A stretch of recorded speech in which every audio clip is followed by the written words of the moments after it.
terciptanya jagat raya, melibatkan segala aspek fantastis, mulai dari benda kosmik di angkasa hingga berbagai unsur yang ada di bumi. Flora menjadi salah satu unsur bumi yang berperan penting dalam penciptaan dan juga perkembangan kehidupan.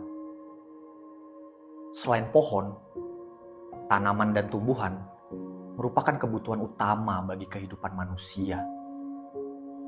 Setelah terjadinya penciptaan, padi, sumber makanan pokok, hampir 40% populasi penduduk dunia, terutama bagi penduduk Asia Tenggara. Dalam mitologi Sunda, kisah Dewi Padi atau Nyi Pohaci Sang Hyang Asri menjadi literatur penting bagi masyarakat. Salah satu versi dari kisah tersebut mengisahkan tokoh utama yang menjadi pahlawan penjaga padi. Tokoh tersebut bernama Sulanjana.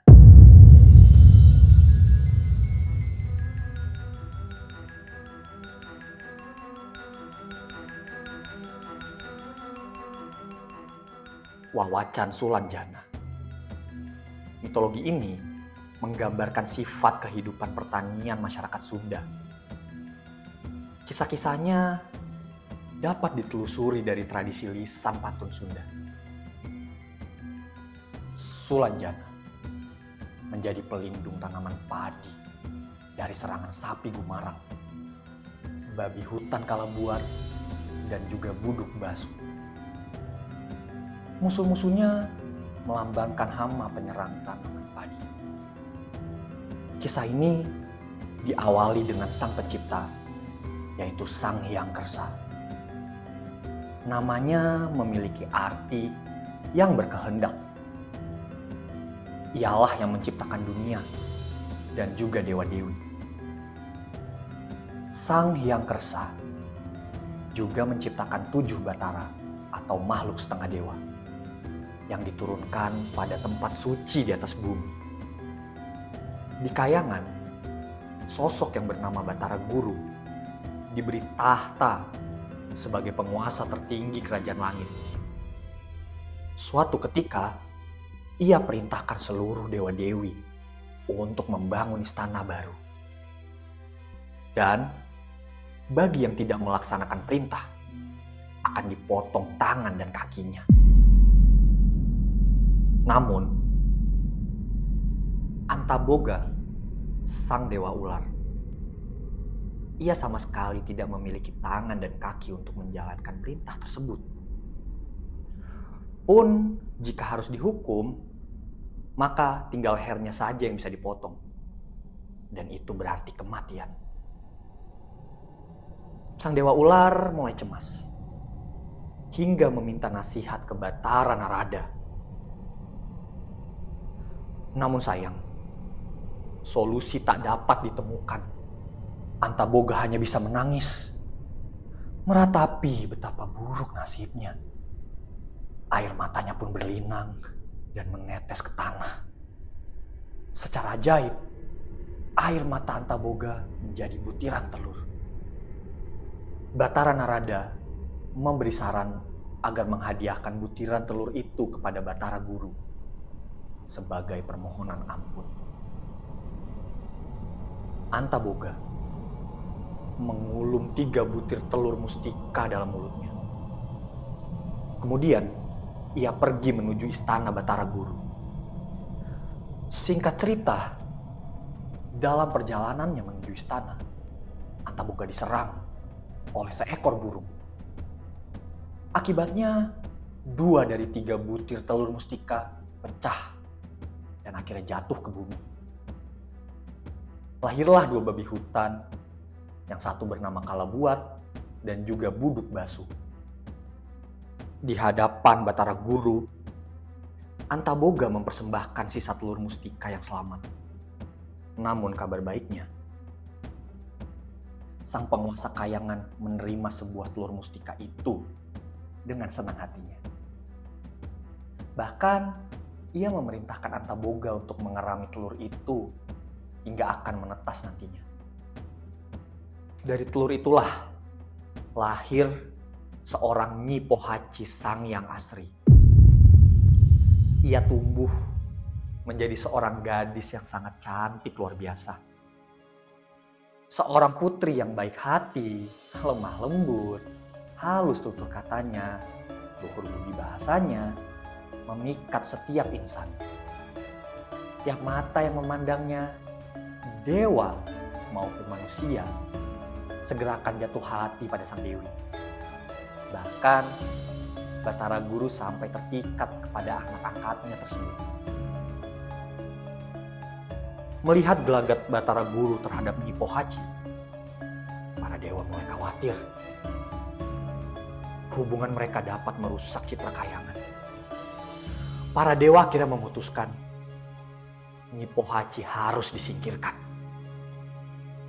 Nyi Pohaci diracun hingga menghadapi kematian. Jasadnya dibawa turun ke bumi untuk disembunyikan. Namun secara ajaib, dari tubuh Nyi Pohaci tumbuh berbagai tanaman. Dari kepalanya muncul pohon kelapa. Dari hidung, bibir, dan telinganya muncul berbagai tanaman rempah-rempah wangi dan juga sayur mayur. Dari rambutnya tumbuh rerumputan dan berbagai bunga yang cantik dan harum. Dari dadanya tumbuh buah-buahan yang ranum dan sangat manis. Dari lengan dan juga tangan-tangannya tumbuh pohon jati, cedana, dan berbagai pohon kayu yang bermanfaat. Dari bagian tubuh bawahnya muncul berbagai pohon yang berguna untuk kehidupan manusia. Dari pahanya tumbuh berbagai jenis tanaman bambu. Dan dari kakinya muncul berbagai tanaman umbi-umbian dan juga ketela. Pusaranya menumbuhkan tanaman padi. Semua tanaman yang tumbuh bermanfaat bagi manusia. Akan tetapi, dari sinilah muncul persoalan baru. Dua telur yang pecah sebelumnya, saat Antaboga diserang burung, dari telur itu terlahirlah babi hutan yang bernama Kalabuat dan juga Buduk Basuh. Sejak kejadian itu, ternyata keduanya telah diasuh oleh sapi Gumarang. Sapi ini terlahir dari sapi betina yang tidak sengaja meminum air kemih iblis Ijajil. Kalabuat dan juga Buduk Basuh menjadi hama bagi tanaman padi, membuat pencemaran dan mengancam nyawa manusia. Singkat cerita, Batara Guru melihat kerusakan yang ada di tanah Sunda. Ia memerintahkan putranya yang bernama Sulanjana. Ia ditugaskan untuk melindungi tanaman padi dan juga berperang melawan sapi Gumarang. Dalam beberapa kisah, Sulanjana disamakan dengan tokoh Sendana, dibantu oleh saudari kembarnya untuk melawan sang sapi Gumarang. Mereka bertarung hebat, hingga Sulanjana akhirnya berhasil mengalahkan sapi Gumarang. Meski menang dalam pertempuran, Sulanjana mengampuni nyawa sapi Gumarang.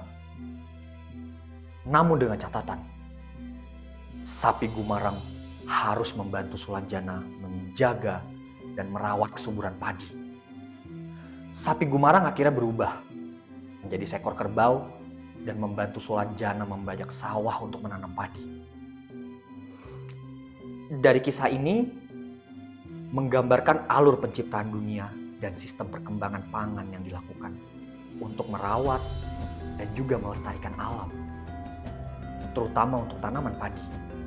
Tanaman padi juga sebagai sumber utama makanan masyarakat agraris, khususnya di tanah Sunda. Namun, sosok yang dikenal dengan nama Batara Guru juga ada di mitologi lain. Siapa sebenarnya Batara Guru?